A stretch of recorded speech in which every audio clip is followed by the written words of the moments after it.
What's the difference between a Medeco Maxum deadbolt and one that you'd find at a typical big box store? Everything. Let's see how the Medeco lock holds up as we try to knock the lock off the door with a hammer.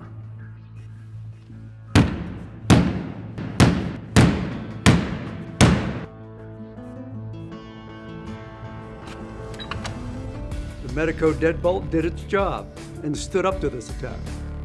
Now let's see how the standard off-the-shelf deadbolt holds up.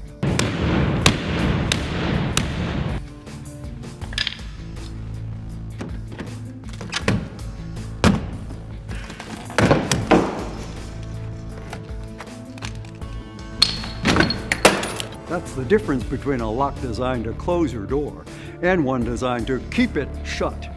To upgrade your security, find a dealer near you at medeco.com/deadbolt.